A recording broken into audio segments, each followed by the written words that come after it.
Yang kedua, ini tentang sogok dan menyogok. Ada dua pendapat, Pak. Yang pertama, bertentangan nggak buat saya orang awam, tapi saya berpikir nanti saya tanyakan waktunya sampai. Yang pertama, yang menyogok itu biasanya 350 juta. Si mungkin pula S2 sekian, jadi ini dan jadi itu. Perusahaan haram itu pertama itu. Yang keduanya itu dia kan kerja. Yang kedua, Abdul Somad waktu di Masjid Raya saya mendukung itu. Nina kau 100 juta, kau 100 juta, jadilah dia. Nah, kalau bukan jadi itu, maksud saya jadi ini jadi itu. Gajinya haram, TPP-nya haram, semuanya haram. Nah, dia dukung itu. Itu bukan saya mau selesaikan Abdul Somad, bukan. Tapi pendapat yang pertamanya ada juga Ustaz yang ngomong seperti itu. Tidak perlu saya sebutkan. Saya kira itu. Assalamualaikum warahmatullahi wabarakatuh. Waalaikumsalam. Yang kedua tadi soal sogok menyogok. Kalau sogok menyogok itu benar, merupakan sogok menyogok. Sogok menyogok itu begini, riswa itu dia mengambil sesuatu yang bukan haknya. Dengan nyogok maka dia dapat. Maka betul, kalau yang seperti itu, maka ya selama seumur hidup ya dia makan yang haram. Karena dia mengambil sesuatu yang bukan haknya, gitu. Misalnya, saya mengklaim motor ini milik saya, ya kan?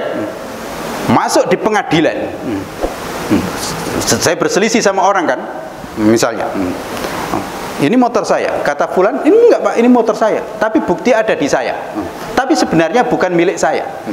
Atau juga katakanlah bukti bukan di saya, tapi kemudian saya menang di pengadilan, menang di pengadilan karena jaksanya atau hakimnya saya suap, maka kemudian motor itu jadi milik saya, maka seumur hidup ya motor ini haram. Kalau kami gunakan untuk kerja ya berarti hasilnya ya haram, ya kan? Dari sesuatu yang haram seumur hidup, gitu. Sampai itu motor itu ya lepas, gitu.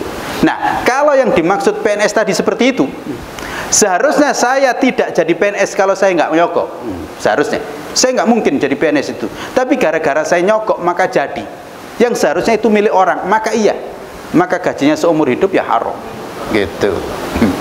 Lihat, ya. Kalau seperti itu. Tapi apakah betul orang PNS yang nyogok itu seperti itu? Kita kan nggak tahu persis. Bukan seperti itu kadang-kadang.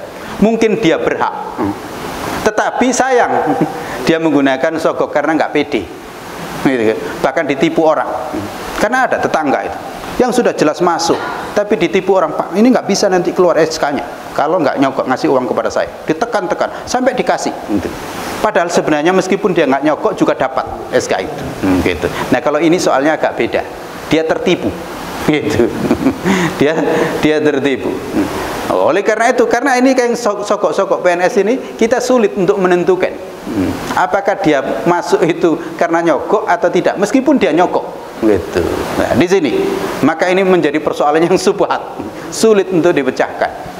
Maka kalau saya ditanya, Ustaz, saya kemarin tuh nyogok, bapak saya nyogok, sehingga jadi PNS, maka saya sampaikan ya biasanya kalau saya menyampaikan anakku atau adikku, silakan tanya kepada hati nurani, kamu kemarin masuk itu masuknya karena nyogok atau kamu memang betul-betul sebenarnya kamu juga punya potensi, layak kamu jadi PNS dibanding dengan yang lain. Tapi kalau Anda melihat bahwa Anda itu layak menjadi PNS, maka sekarang tinggal bekerjalah dengan sebaik-baiknya. Bekerjalah sebagai PNS yang baik, membantu masyarakat, menunaikan amanat, dan jangan sekali-kali menerima sogok. Itu. Maka mudah-mudahan Allah Subhanahu wa taala menghapus dosa sogok yang subhat tadi, gitu. Dan semoga Allah ya menjadikan Anda sebagai orang yang baik nanti memegang amanat itu, gitu. Gitu. Tapi kalau kemudian ternyata justru dia menerima sogok, bapak saya kemarin dan nyogok 100, ini kapan baliknya kalau nggak menerima terus? Ya kacau kalau sudah begitu. Dan biasanya begitu. Yang nyogok-nyogok yang nggak bener itu biasanya begitu. Dia targetnya ya kapan balik ini 100 juta ini. Kalau saya bener-bener saja, lurus-lurus saja nggak balik-balik itu modal 100 juta itu. Gitu. Apalagi ditekan juga bapaknya. Nah kamu ini gimana? Kemarin kamu ini jadi PNS itu bapak jual kebun itu. maka cepat kembalikan. Rusak kalau seperti itu biasanya alamat yang nyogok itu. Demikian, wallahu alam. Maka berhati-hatilah bermain-main dengan sesuatu yang haram, itu bisa menjerat dan melilit kehidupan kita, terbayang-bayang. Maka memang betul ada yang lepas. Ustaz, ragu saya setelah saya tanya hati nurani saya, udahlah saya keluar saja PNS. Ya udah, nggak apa-apa, itu pilihannya. Iya, setelah tahu dengar ceramahnya Ustaz Abdul Somad yang kayak begitu, dia haram seumur hidup. Iya, di akhirnya udahlah saya keluar aja, bapak saya sekarang udah meninggal katanya gitu dia. Kalau bapaknya masih hidup nggak boleh soalnya yang bayar itu bapaknya itu. Nah ini kadang-kadang kita itu. Demikian, wallahu a'lam bishawab.